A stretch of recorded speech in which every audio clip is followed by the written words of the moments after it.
smoother ride. Well, the miles down, but I haven't given it much throttle yet. Still feels smoother. So I get too excited just yet.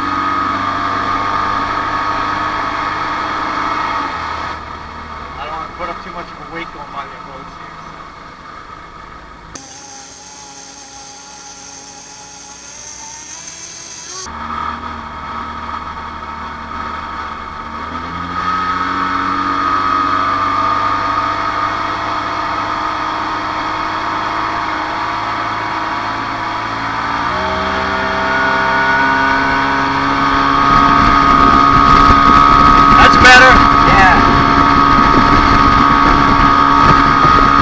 Ducks.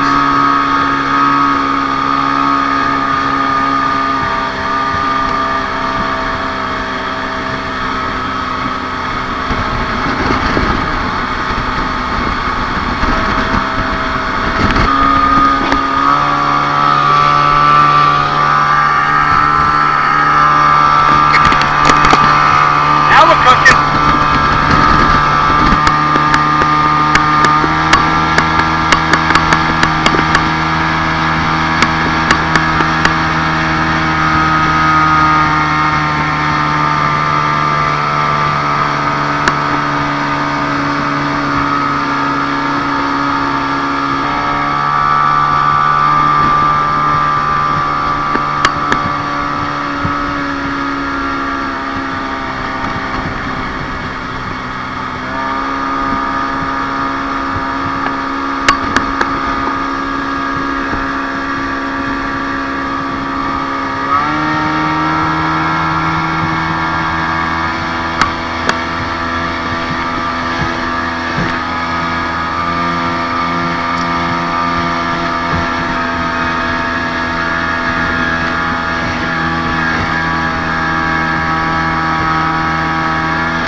Still might need to change the prop.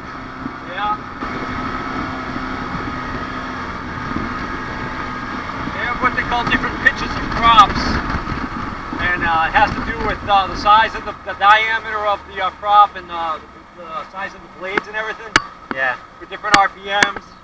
There's also a different gearing on this motor. The original gear case on this motor was junk, and I couldn't rebuild it, so I got a used gear case from a guy in Rhode Island and rebuilt it. But the gear case I got from the guy in Rhode Island, it has a different gear ratio. So, might still have to iron a few things out, but I'm pretty happy with what's going on now. I also have to make an adjustment in the linkage or something because the throttle creeps back on its own. If I don't keep my hand on this throttle lever, it wants to slow down on its own. That could be a safety feature. Yeah.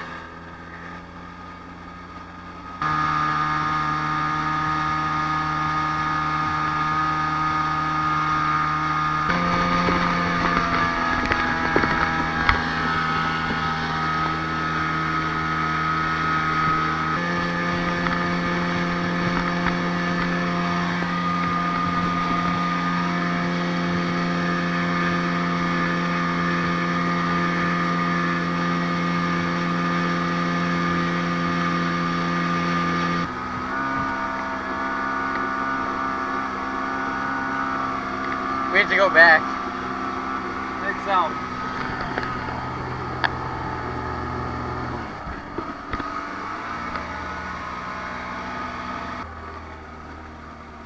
Seat's a real recliner. Whoa!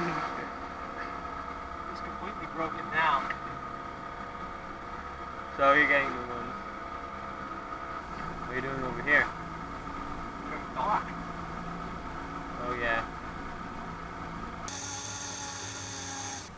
Probably need to shut it off when we go in the weeds. And we need a rope. Hey everybody, it's August 9th, 2020. So by now you guys have seen the maiden voyage and probably a couple other clips thrown in here. I guess we could start to wrap this series up, but there are a few things I still have to work out. And today what I'm just going to do is I'm just going to head on over there and kind of show you through the, run you through the startup procedure that I have come up with, which is fairly decent and is the best I can get out of this thing as far as starting. It seems to run pretty good, and it seems to restart when hot pretty easily most of the time. But it's that first initial start that's still being a bear. And I've tried a couple of different things that have been recommended online to aid with that, but it's still not 100%. I'm thinking of, I got to verify what's in there for spark plugs. I did find another post where somebody recommended a different spark plug number. And if that ends up that I have the number that they don't recommend in there, I might change out the spark plugs, even though the ones that are in there are like barely have any use on them. All right, so I'm on the four-wheeler because I want to use the wagon because I got to bring the battery back over. The reason why I got to bring the battery back over, the new battery that I bought is dead because yesterday I went over there and I ran the bilge pump for quite a while because we had Tropical Storm Isaiah, or I don't even remember the name of it, came through midweek while we were away camping. Dumped quite a bit of water, rain, and you know, the boat didn't sink, but there was quite a bit of water in the bilge and in underneath the floor. So I pumped that out, and by the time I finished pumping that out, I cranked the engine, and even though it would turn over, it seemed a little slow to me. So I said, you know what, I just want a nice fresh battery, so I brought it back to the house to put it on a charger. That battery's pretty heavy. I got a deep cycle marine battery, new one. And I picked up two more cans, or 10 gallons total of fuel. I'm still running that plastic tank. I want to clean out the big aluminum tank that came with the boat and reinstall it. And main reason I haven't done that yet is because I'm probably going to have to get a new sending unit, or at the very least I'm going to have to get a new fuel gauge because the fuel gauge on the dashboard seems to be junk. So that tank is big and you can't see. The plastic one, when the sun shines through it, you can see how much fuel is left in there. It's pretty easy to tell. This thing, there's no way to tell how much fuel is in there if the sending unit's not working. And the last thing you want to do is be, you know, puttering around the lake and realize that you're on fumes. So, all right, so I'm going to load this stuff up and we'll take a ride over.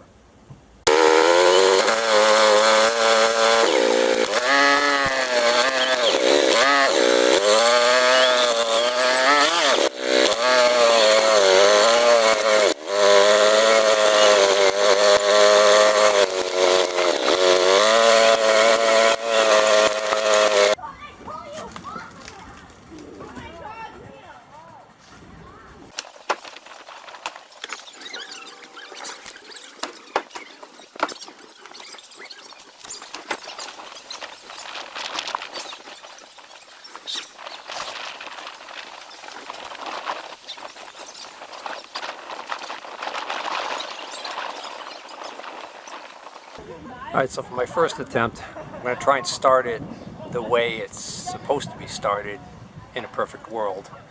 Probably back in 1972 when this motor was brand new, which is I'm going to squeeze the primer bolt till it's good and hard, and then I'm going to crank the engine while engaging the electric choke. The choke shutters seem to be actuating correctly with a good fully charged battery, so we'll see whether or not we can get this to work. I have the motor right now trimmed back, tilted so that the spark plug end of the motor facing out towards the back of the boat is actually lower than the front of the motor. So the idea is that the motor is supposed to be trimmed this way to help aid the gasoline in spilling into the cylinders as opposed to spilling back out the throat of the carburetor.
go.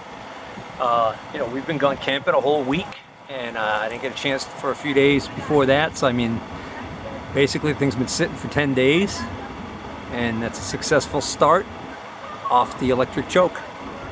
So I'm real happy with today's results. I got the warm-up lever still up, but seems to be purring like a kitten. This area that I've got the boat moored in right now is not ideal, but it is a small piece of property that I do own on the water here, so you know, I have every right to have the boat here, but it also happens to be where all of these lily pads are living. So anyways, the point is, it's pretty hard to back out of here without getting a whole bunch of lily pads entangled in the prop, but usually I can just goose the throttle forward and reverse, and it'll clear the prop, clear the tangle. The other issue is, you can't see it, but just out of frame to the left, there's a floating platform that the neighbors over here have made for their kids. So there's a lot of kids in the water over here, and it makes it a little dicey when you're backing up. You're always going to make sure that there's nobody behind you swimming in the water that's heading to shore, you know.